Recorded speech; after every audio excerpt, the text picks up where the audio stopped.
The U.S. Navy evaluation system that's been in place for decades at this point continues to be broken, and there really has been kind of an announcement of a possible solution coming up. But this video was daunting to even make, with over 3 pages of notes of everything I could find that was wrong, that was surface level enough for some of you guys to understand, but not in the weeds that we're talking for over an hour. So I will miss a few things. I have noted them. Now, what started this video was I wanted to make it months ago, but I've really been off-putting it because how many different subjects I have to cover on this 1-page front and back piece of paper that tends to be the most contentious point of this entire thing. And what fired me up today was this. I have a Master Chief over at 2MEF making a 46-minute video talking about evaluations and how this works. And I'm like, we have to do a 46-minute video to explain this process. And I've sat down with people and we've gone over, and I've heard contrary things to even what the Master Chief is saying and things I've heard. And it's just going through this nuance. And I'm like, how much bureaucracy can the U.S. Navy handle? This is one thing we can shed the fat on. For the people that are coming in the military, please sit back and enjoy. Try and pick up what you can. The people that are actively in or are retired or veterans, I'm sure you'll relate from this. But our evaluation system differs highly from what the Marine Corps and the Army do, Air Force, things like that. We have a whole different way that we look at it. Now,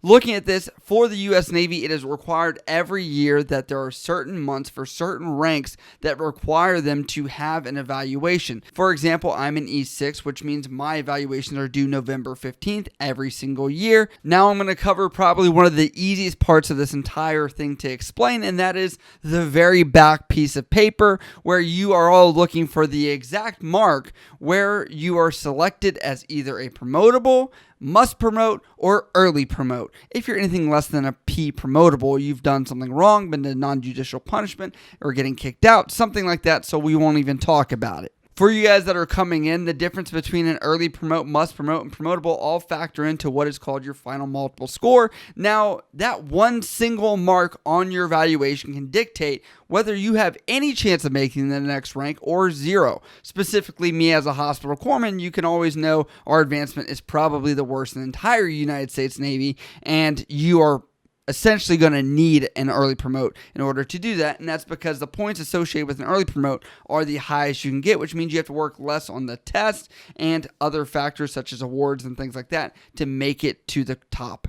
These evaluations are not even treated as yearly evaluations because these blocks, as far as promotable, must promote, early promote, end up becoming very arbitrary, as it's like a stepping stone, if you say. We have about 3 or 4 year duty stations for a lot of different places where you arrive and you get your first promotable, then your next year you've progressed, so now you're at a must promote, then the next year you're at an early promote, and you're rocking and rolling and you're the hot shot of the entire command. There are a few issues with these blocks, which do encompass the fact that there are people that are going to be closer to a higher tenure, which means they are in the military too long, cannot make the next rank, where I've seen people get the highest evaluation because they're about to HRT. And if people say that doesn't exist, I would just ask anybody in the Navy. They've known someone that's gotten a higher evaluation just because of this fact. You have chiefs, E7 rank equivalent for you guys that aren't Navy, that are basing their entire evaluations, or a lot of their evaluations, on retention of people staying in the military. Fair enough, there should be people trying to keep people in, but is this the appropriate cost that we should measure at the expense of integrity or at the expense of true performance? Now, let's also look at another side of the coin where you do have somebody that could be the early promote, that is the hot shot in the command at their prior command. When you arrive somewhere, if you're there for greater than 90 days, you are required to receive an evaluation if that November date like mine were to come up. So that means if I were to leave my command, now let's say I leave in July, so you've got August, September, October, and guess what? Now you're at November, you're going to have an evaluation, even though you've been to the command. Is it fair that you can rate somebody that's been there only 3 months? You just found a house. You just got your access to whatever computer systems you needed. You found out where to even park and where the bathroom's at, and you're already being told, hey, we have to see how you're doing. Like I said, they could have been the hot shot at the previous command, early promote. Now they're being told just out of a doubt that they are now the lowest person as a promotable, and that could break their chances of even being able to advance to the next rank. If anything, this shows that this is about timing and how that's really out of a sailor's control, where you have a lot of people trying to dictate when they leave a command just to make sure they don't get these welcome aboard Ps that survive in the military, which means, does this really evaluate a sailor? In my opinion, it doesn't. And at the same time, you have sailors that could still be suffering even after that 3 months of being on the command, getting a P. They could also get another P if they are still in this realm of being the new guy. Now we're moving on to Block 43. This is a great little area where you get to type up your little novel, express what you've done in this past year to say why you deserve the evaluation you got, and shove 18 lines in there, and hopefully everything fits like a Tetris block. However, along with those blocks of P, MP, EP that are arbitrary based on how long you've been somewhere, we have regimented this down into 5 different sections of 1, your first sentence is an opening line. Next, you have your 3 blocks that are going to include your leadership, your command stuff, and then your community stuff, and then you've got a closer. You're forcing yourself with 18 blocks already, and you're taking away stuff by having to say you're regimented into this arbitrary format. It's really just we found out these are our left and right parameters. So much so, it only takes me 1 minute to go to Google, type in Navy evaluation opening and closing statements, and find a bunch of cookie cutter stuff here that I could apply. Most favorite here, future first class, future LPO at sea, future chief, future officer.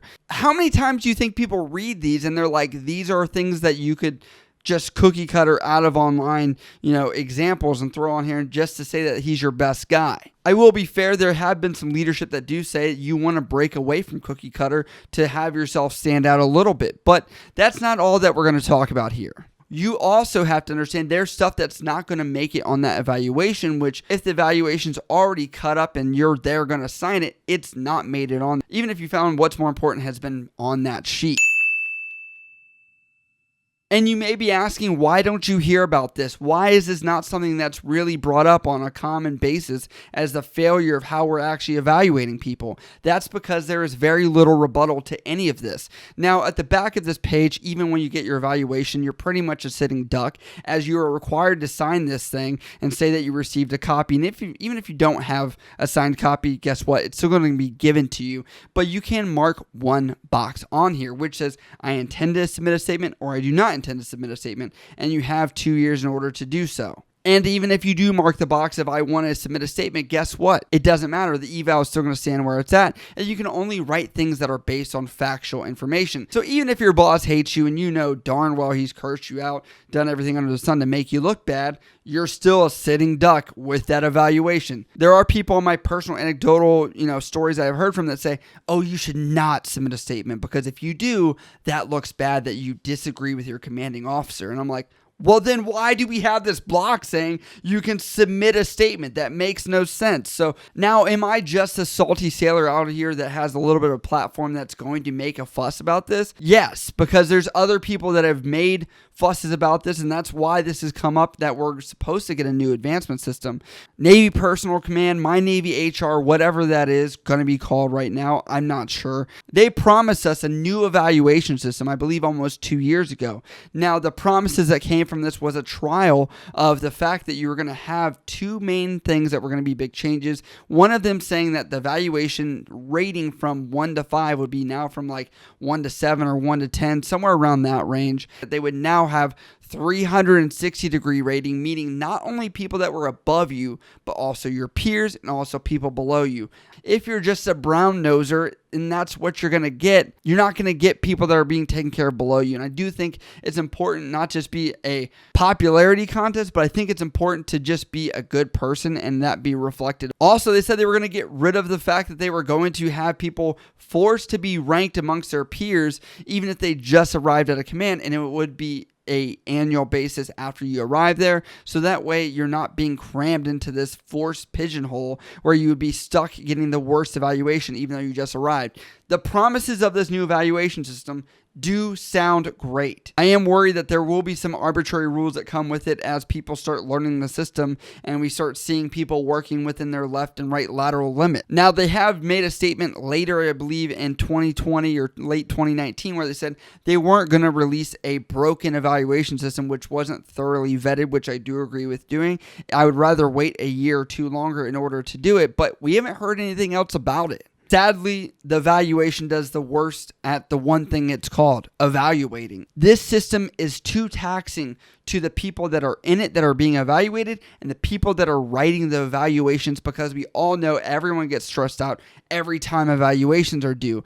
It creates a barrier to entry, and it fatigues the fleet on these types of things that are administrative when I think we could make them smaller. I want to know from you guys below some of your stories, some of your gripes, some of your, things that you would do to change the evaluation system to make it better. But as always, if you guys support what we do over at this channel, we do have a Patreon link down below where you can check out what we do on this channel for some special perks and bonuses. Support us over there. Also, we do have a join membership button below this video and also on the channel where you can check that out and get some special perks here on YouTube. But as always, please like this video, comment everything else, help this video get pushed out, share it, stuff like that. We do appreciate it. And if you guys do have questions about this or anything else, you can always hit me up on Instagram, Snapchat, Twitter, or down in the comments below. I love you guys. I'll see you next time.